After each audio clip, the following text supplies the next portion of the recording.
আসসালামু আলাইকুম প্রিয় শিক্ষার্থীরা। আজকে তোমাদের সামনে আমি আবার উপস্থিত হয়েছি নতুন একটা ভিডিও নিয়ে।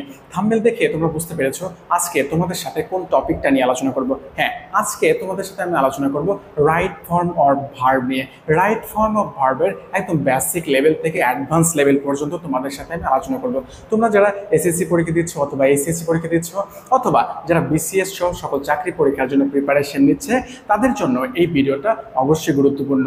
তবে আমার এই চ্যানেলে যারা নতুন এসেছে তাদেরকে অবশ্যই অন্তঃস্থল থেকে ধন্যবাদ জানাচ্ছি, এবং যারা নিয়মিত আমার চ্যানেল থেকে ভিডিও দেখে তাদেরকেও অন্তঃস্থল থেকে ধন্যবাদ জ্ঞাপন করছি।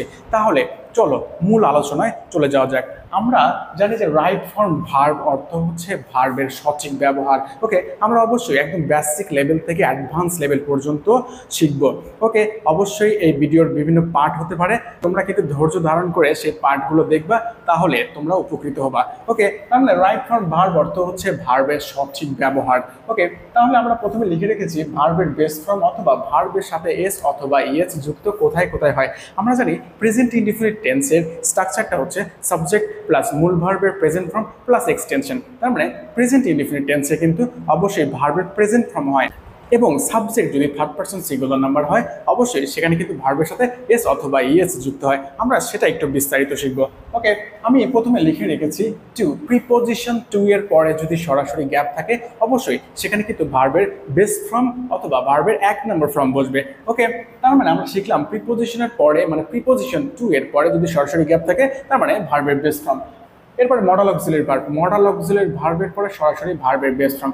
মডাল অক্সিলারি ভার্ব কোনগুলো আমি কিন্তু পিছনে লিখে রেখেছি, তোমরা কিন্তু অবশ্যই খাতায় নোট করে রাখবা। মডাল অক্সিলারি ভার্ব হচ্ছে can, could, may, might, shall, should, would, could, must, ought to, need, dare. Okay, এগুলো হচ্ছে মডাল অক্সিলারি ভার্ব। এই মডাল অক্সিলারি ভার্বের পরে যদি সরাসরি গ্যাপ থাকে অবশ্যই সেখানে কিন্তু ভার্বের এক নম্বর ফর্ম মানে প্রেজেন্ট ফর্মটাই বসবে। ওকে, এরপর আমরা দেখবো যে ডু ভার্ব। ডু ভার্ব কোনগুলো বলো তো? Do, does, did. এই ডু, ডাজ, ডিড এর পরে যদি সরাসরি গ্যাপ থাকে অবশ্যই সেখানে কিন্তু ভার্বের বেস ফর্ম হয়। ওকে, এরপর আমি লিখে রেখেছি রোপ ডেঞ্জারাস। এটা হচ্ছে প্রেজেন্ট ইনডিফিনিট টেন্সের টেন্স মার্কার। আমি সংক্ষিপ্ত করে লিখে রেখেছি যেন তোমাদের মনে থাকে সেই অনুসারে। ওকে, আমি একটু বিস্তারিত করে দেখো। আর তে রেগুলারলি, ও তে অফেন, এফ তে ফ্রিকুয়েন্টলি, ডি তে ডেইলি, এ তে অলওয়েজ, এন তে নর্মালি, জি তে জেনারেলি, ই তে এভরি টাইম, আর তে রেগুলারলি, ও তে অকেশনালি, ইউ তে ইউজুয়ালি, এস তে সামটাইমস। এগুলো হচ্ছে প্রেজেন্ট ইনডিফিনিট টেন্সের টেন্স মার্কার। এগুলো যদি কোনো সেন্টেন্সে থাকে অবশ্যই সেটা প্রেজেন্ট ইনডিফিনিট টেন্সকে ইন্ডিকেট করবে। প্রেজেন্ট ইনডিফিনিট টেন্স মানে কি? ভার্বের প্রেজেন্ট ফর্ম। ওকে, তার মানে দেখো আমরা শিখলাম হচ্ছে টু। প্রিপোজিশন টু এর পরে যদি সরাসরি গ্যাপ থাকে ভার্বের বেস ফর্ম হয়। মডাল অক্সিলারি ভার্ব কোনগুলো আমি কিন্তু পিছনে লিখে রেখেছি, অবশ্যই তোমরা খাতায় নোট করে রাখবা। মডাল অক্সিলারি ভার্বের পরে যদি সরাসরি গ্যাপ থাকে ভার্বের বেস ফর্ম হয়। ডু ভার্বের পরে কিন্তু অবশ্যই ভার্বের বেস ফর্ম হয়, এবং কিছু টেন্স মার্কার আছে আমি লিখে রেখেছি রোপ ডেঞ্জারাস। এগুলো কিন্তু টেন্স মার্কার। সেন্টেন্সের যে কোনো জায়গায় যদি থাকে তার মানে সেটা প্রেজেন্ট ইনডিফিনিট টেন্সকে ইন্ডিকেট করবে। দেখো আমরা এক্সাম্পল দিয়ে বুঝে যাই। We should bear in mind that. দেখো শুড, শুড মানে হচ্ছে এটা একটা মডাল অক্সিলারি ভার্ব। এরপরে যেহেতু গ্যাপ আছে মানে সরাসরি ভার্বের ব্যবহার, তার মানে আমি তোমাদেরকে শিখিয়েছি যে মডাল অক্সিলারি ভার্বের পরে কিন্তু সরাসরি ভার্বের বেস ফর্মটা হয়। তার মানে এখানে উই শুড বেয়ার ভার্বের base form, bear in mind that we don't eat just to. দেখো টু এর পরে আবার ভার্ব আছে, ঠিক আছে। এখন বলো তো এখানে কি হবে? আমি তোমাদেরকে শিখিয়েছি যে টু এর পরে যদি সরাসরি গ্যাপ থাকে ভার্বের বেস ফর্মটা হয় টু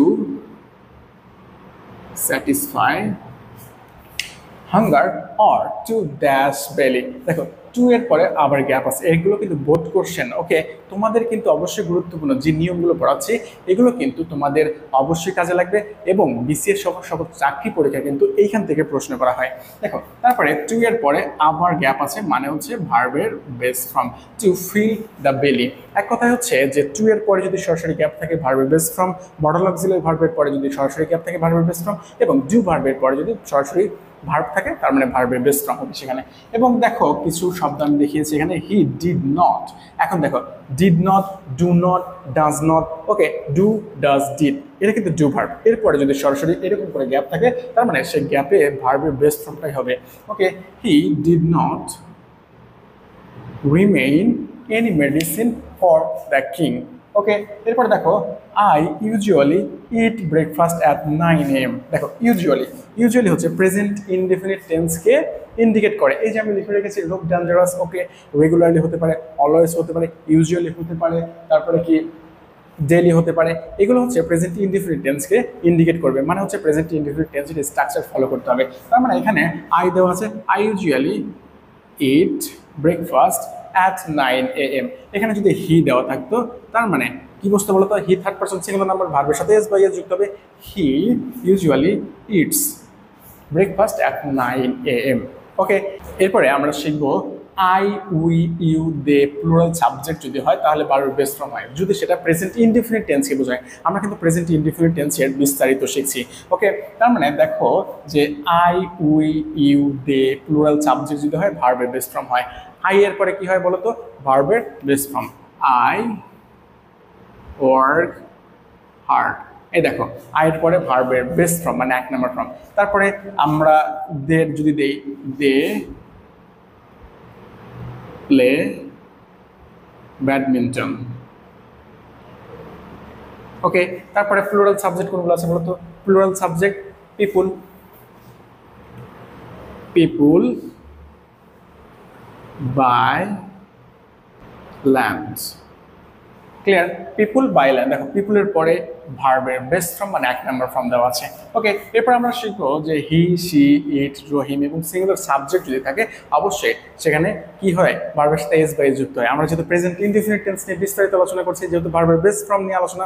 ওকে, তার মানে দেখো যদি হি দেই আমরা, হি ওয়ার্কস হার্ড, দেখো হি আছে অবশ্যই ভার্বের সাথে এস অথবা ইএস যুক্ত করেছে। আবার দিতে পারো যে রহিম প্লেস ফুটবল। এক কথায় হচ্ছে তোমাকে অবশ্যই বেসিক থেকে অ্যাডভান্স লেভেল পর্যন্ত শিখতে হবে। এখানে কিন্তু একদম বেসিক লেভেলের আলোচনা করা আছে, ধীরে ধীরে অ্যাডভান্স লেভেল পর্যন্ত যাওয়া হবে। ওকে, এবার আমরা শিখবো ভার্বের পাস্ট ফর্ম কোথায় কোথায় হয়। এর আগে কিন্তু শিখলাম আমরা ভার্বের প্রেজেন্ট ফর্ম কোথায় হয়, এবার আমরা শিখবো ভার্বের ভিটিউ মানে পাস্ট ফর্ম কোথায় হয়। ওকে, তারপরে দেখো আমি লিখে রেখেছি অতীতকালের কোনো কাজ বোঝালে। ওকে, অতীতকালের সাধারণ কোনো কাজ বোঝালে অবশ্যই সেখানে কিন্তু ভার্বের ভিটিউ হয় মানে পাস্ট ফর্ম হয়। পাস্ট ইনডিফিনিট টেন্সের স্ট্রাকচার অবশ্যই তোমাদের জানা আছে, সাবজেক্ট প্লাস ভার্বের পাস্ট ফর্ম প্লাস এক্সটেনশন। ওকে, ঠিক একইভাবে অতীতকালের কোনো সাধারণ কাজ বোঝালে সেখানে কিন্তু অবশ্যই ভার্বের ভিটিউ ফর্ম হবে। আমি এক্সাম্পল সহকারে তোমাদেরকে বুঝিয়ে দিব, কোনো সমস্যা নেই। এরপরে কিছু টেন্স মার্কার আছে, দেখো ইয়েস্টারডে, অ্যাগো, অনস, অনস আপন এ টাইম, লাস্ট টাইম বলতে গেলে last month, last year, last Saturday, last Friday. Okay, এরকম কিছু একটা বোঝাবে, অথবা বিফোর, অথবা ইন 1992, অথবা ইন 1993। এক কথায় 2025 সালের পূর্বে যদি কোনো সাল বোঝায় অবশ্যই সেখানে কিন্তু ভার্বের ভিটিউ ফর্ম মানে পাস্ট ফর্ম হবে। ওকে, এখন দেখো আমরা এক্সাম্পলের সাথে বুঝে নিচ্ছি। হি dash go to office yesterday, দেখো এখানে ইয়েস্টারডে দেওয়া আছে। ক্লিয়ার, তার মানে এটা বোঝা যাচ্ছে এটা পাস্ট ইনডিফিনিট টেন্সের টেন্স মার্কার দেওয়া আছে, তার মানে ভার্বের কোন ফর্ম হবে, ভার্বের ভিটিউ ফর্ম হবে। ওকে, তার মানে হি ওয়েন্ট, গো ওয়েন্ট গন।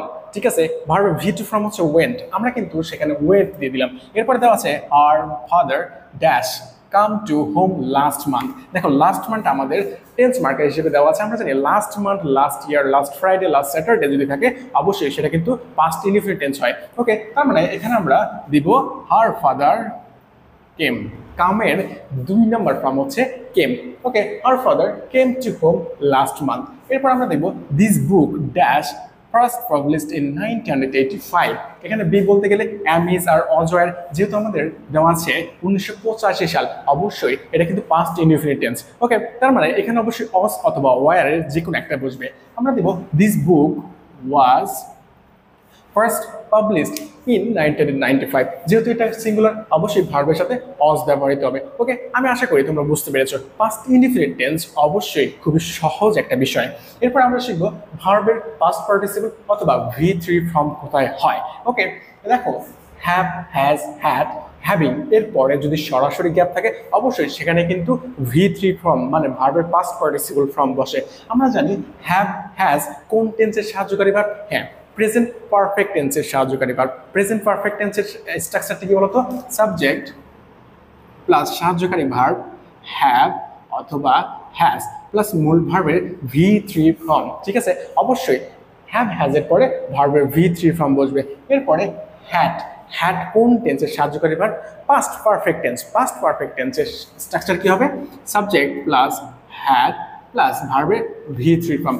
অবশ্যই হ্যাভ হ্যাজ হ্যাড এর পরে যদি সরাসরি গ্যাপ থাকে সেখানে কিন্তু ভার্বের ভি থ্রি ফর্ম মানে পাস্ট পার্টিসিপল ফর্ম বসবে।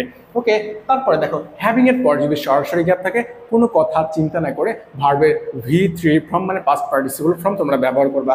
ওকে, এরপর আমি কিছু লিখে রেখেছি, দেখো am is R was were এর পরে ভার্বের ভি থ্রি ফর্ম হয়। আমরা জানি am is R was were এর পরে কিন্তু ভার্বের সাথে আইএনজি যুক্ত হয়, যেহেতু এটা কন্টিনিউয়াস টেন্সের সাহায্যকারী ভার্ব। কিন্তু এখানে যদি am is R was were ওই সেন্টেন্সটা যদি প্যাসিভ ফর্মে থাকে, আমি লিখে রেখেছি ওই সেন্টেন্সটা যদি প্যাসিভ ফর্মে থাকে তখন কিন্তু ভার্বের ভি থ্রি ফর্ম মানে পাস্ট পার্টিসিপল ফর্ম হবে। আমি এক্সাম্পল সহ বুঝিয়ে দেবো, কোনো সমস্যা নাই। এরপরে দেখো বিং বিন বি এরপরে যদি সরাসরি গ্যাপ থাকে ভার্বের ভি থ্রি ফর্ম হবে মানে পাস্ট পার্টিসিপল ফর্ম হবে। জাস্ট এই কয়েকটা রুলস মনে রাখো, রাইট ফর্ম ভার্ব তোমার কাছে একদম ইজি মনে হবে। এরপরে দেখো কিছু টেন্স মার্কার আছে, just, just now, recently, lately, already, never, ever, yet. এগুলো হচ্ছে প্রেজেন্ট পারফেক্ট টেন্সের টেন্স মার্কার। আমরা জানি প্রেজেন্ট পারফেক্ট টেন্সের স্ট্রাকচার হচ্ছে subject plus have has plus মূল ভার্বের ভি থ্রি ফর্ম মানে পাস্ট পার্টিসিপল। ওকে, সুতরাং অবশ্যই এখানে কিন্তু ভার্বের ভি থ্রি ফর্ম হবে। আমরা এক্সাম্পল দিয়ে বুঝে নিই, দেখো he has dash the work. এই দেখো হ্যাজ আছে তারপরে সরাসরি ভার্ব আছে। আমরা জানি হ্যাভ হ্যাজ হ্যাড হ্যাভিং এর পরে যদি সরাসরি গ্যাপ থাকে ভার্বের ভি থ্রি ফর্ম মানে পাস্ট পার্টিসিপল ফর্ম বসবে। He has done the work.